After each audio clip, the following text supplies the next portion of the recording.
Hi friends, அருமையான முறையில் இந்த வெயில் நேரத்தில் சொரக்காயை வச்சு கூட்டு செய்ய போகிறேங்க. பருப்பே போடாமல் சூப்பராக நல்ல ஹெல்த்தியாக ஒரு சிம்பிளான ரெசிபி சொரக்காய் கூட்டு. பருப்பு போடாமல் வைப்பது எப்படி வாங்க பார்க்கலாம் அப்படின்னு சொல்லிட்டு சுபா வீடியோவுக்கு எல்லோரும் அழைச்சி போகிறேன். வீடியோ ஸ்கிப் பண்ணாமல் பாருங்கள்.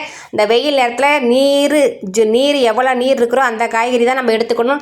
அந்த வகையில் ரொம்ப இந்த வெயில் நேரத்தில் சிறந்தது சொரக்காய். கூட்டு வைக்கலாம், பொரியல் வைக்கலாம், துவையல் அரைக்கலாம், கடையலாம், சாம்பார் வைக்கலாம், எல்லாமே செய்யலாம். ஜூஸாக போட்டு குடிக்கலாம்.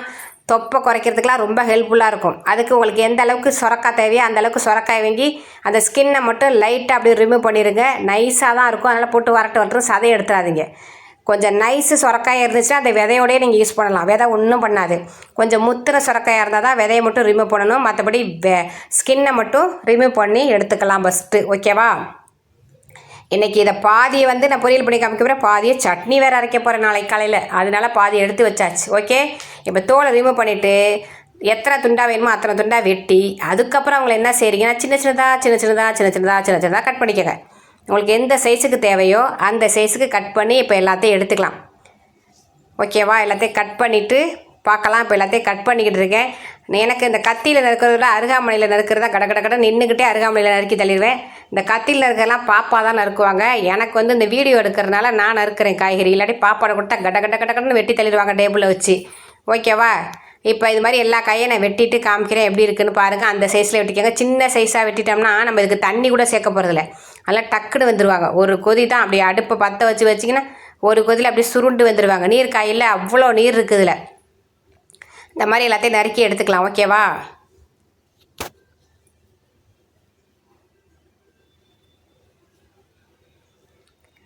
எல்லாத்தையும் இந்த மாதிரி கட் பண்ணி எடுத்துக்கங்க. எடுத்துக்கிட்டு என்ன செய்ய போகிறோம் அப்படின்னு பார்க்கலாம். இப்போ எல்லாத்தையும் ஒன்று ஒன்றா தனித்தனியாக நான் உதுத்து விட்டுக்கிறேன். மொத்தமாக வச்சு கட் பண்ணதுனால அப்படியே கும்பலாக இருக்காங்க. கும்பலாக கோரஸ் போடுவாங்கள்ல, அந்த மாதிரி கூட்டத்தில் தெரியாமல் போயிடுவாங்க. தனித்தனியாக இருந்தால் தான் அவங்க தனித்தனியாக யார் அப்படின்னு எல்லாருக்கும் நிரூபிக்க முடியும். கூட்டத்தோடய இருந்துட்டு கூட்டமாக போயிடக்கூடாது. அந்த கூட்டத்துலேருந்து தனியாக நிரூபிக்கணும் தனியாக இருக்கிறோம் அப்படின்ட்டு. ஓகேவா? இது மாதிரி நறுக்கி எடுத்துக்கோங்க. ஓகேவா? முடிஞ்சிருச்சு. கேஸை ஆன் பண்ணிக்கோங்க. வானலி வச்சுக்கோங்க. ஆயில் ஊற்றிக்கோங்க. கடுகை போடுங்க. கடுகு பொரியட்டும். உளுந்தை போடுங்க. உளுந்தும் பொரியட்டும். ரெண்டும் நன்றாக சிவக்கட்டும். கடுகு சிறுத்தாலும் காரம் குறையாது. கடுகு நல்லா வெடிக்கணும், இல்லாட்டி கசக்கும். ஓகேவா? இதில் யாருமே சேர்க்க மாட்டாங்க.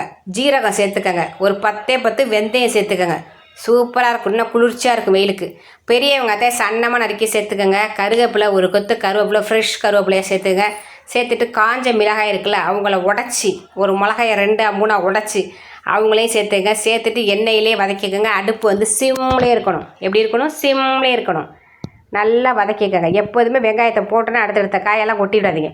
நல்லா சிம்லே வச்சு நல்லா கொஞ்சம் செவந்தாங்கன்னா அவங்க டேஸ்ட்டு கொடுப்பாங்க. அதுக்கு தான் அவங்கள செவக்க விடுறது. ஓகேவா? நல்லா செவந்துக்கிட்டோம். அடுத்து என்ன செய்ய போகிறோம் அப்படின்னா, நம்ம நறுக்கி வச்சுருக்க பாருங்க சொரக்காய் நல்லா அலசி கிளசி தோலெல்லாம் ரிமூவ் பண்ணி சூப்பராக அவங்கள ரெடி பண்ணி வச்சுருக்கோம்ல, அவங்கள உள்ளே இறக்கி விட்ருங்க. இப்போ அவங்கள இறக்கியாச்சு. ஆனால் இவங்க சீக்கிரத்தில் வந்துடுவாங்க. அப்படி ஒரு சுருட்டுனோடனே அப்படியே சுருண்டு போயிடுவாங்க. இந்த சொரக்காயில் இறால் போட்டு வச்சுருக்கீங்களா நீங்கள்? அப்பா வேறு லெவலுங்க. சொரக்காயில் இறால் போட்டு வச்சோம்னா சூப்பராக இருக்கும். அது கத்திரிக்காய், முருங்கைக்காய், கருவாடு, சொரக்காய் போட்டு குழம்பு வச்சா அப்பப்பா வீடே மணக்கும். அப்படி இருக்கும். 2 நாள் வச்சுருந்தீங்களாம், 3 நாள் கூட வச்சுருந்தீங்களாம். சூப்பராக இருக்கும் தெரியுமா?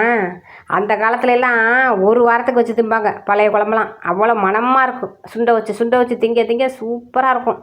இப்போ மத்தியானம் செஞ்சு ராத்திரி சூடு பண்ணாட்டி ஊசி போயிடுது, கெட்டு போயிடுது. ஏன்னா இப்போ விறகடுப்பில் சமைச்சாங்க, கெட்டு போகாமல் இருக்கும். இப்போ கேஸுனால கெட்டு போகுது. ஓகேவா? தேவையான உப்பை தொளிச்சு தட்டை போட்டு மூடி வச்சுருங்க. நல்லா சுருளை வந்ததுக்கு அப்புறம் மிளகாத்தூள், மல்லித்தூள், மஞ்சத்தூள், கரம் மசாலா தூள் எல்லா தூளுமே சேர்த்துக்கோங்க. லாஸ்ட்டில் அதில் ஒன்று சேர்ப்பேன், அதுதான் ஃபைனல் டச்சு. நீங்கள் கண்டிப்பாக ஸ்கிப் பண்ணாமல் வீடியோ பார்த்தீங்கன்னா லாஸ்ட்டில் என்ன சேர்க்கணும் அதுதான் டேஸ்ட்டும் சுவையும் கொடுக்கும். ஓகேவா? மிளகாத்தூள், மஞ்சத்தூள், மல்லித்தூள், கரம் மசாலா எல்லா தூளையும் சேர்த்து சிம்லேயே வச்சு அந்த மசாலா வாடை போனதுக்கப்புறம் என்ன சேர்க்க போகிறேன்?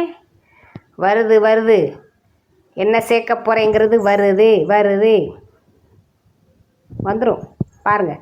பால் காய்ச்சி ஆற வச்சுனா பால். இது யாருமே சேர்க்க மாட்டாங்க. நீங்கள் சேர்த்து மட்டும் இதை செஞ்சு பாருங்கள். சொரக்காயில் ஐயோ வேறு லெவலுங்க. போங்க, இன்றைக்கி அருமையாக இருந்துச்சுங்க. அது என்ன குழம்பு தெரியுமா? முட்டை கோலா உருண்டை குழம்பு வச்சு இந்த சொரக்காய் இது மாதிரி பொரித்து வச்சு சைடில் அப்பளத்தை வச்சு சாப்பிட்டோம் பாருங்கள். வேறு லெவலுங்க. சூப்பராக இருக்கும். லாஸ்ட்டில் இப்போ கொத்தமல்லி தழை, கருவேப்பிலை என்ன வீட்டில் இருக்கோ அதை போட்டுக்கோங்க. ஓகேவா? இப்போ நம்ம தண்ணியே ஊற்றலை, பால் தான் ஊற்றிருக்கோம். கண்டிப்பாக இதே மாதிரி நீங்கள் செஞ்சு சாம்பார் சாதம், தயிர் சாதம், காரக்குழம்புக்கு எல்லாத்துக்குமே வச்சு சாப்பிட்லாம். அல்டிமேட்டாக இருக்குங்க. வெயில் நேரத்தில் சொரக்காய் சீப்பாக எங்கே பார்த்தாலும் கிடைக்கிது. கண்டிப்பாக வாங்கி செஞ்சு பாருங்கள். வெயில் நேரத்தில் சேர்த்துக்கங்க. ஓகே பாய், நன்றி, வணக்கம்.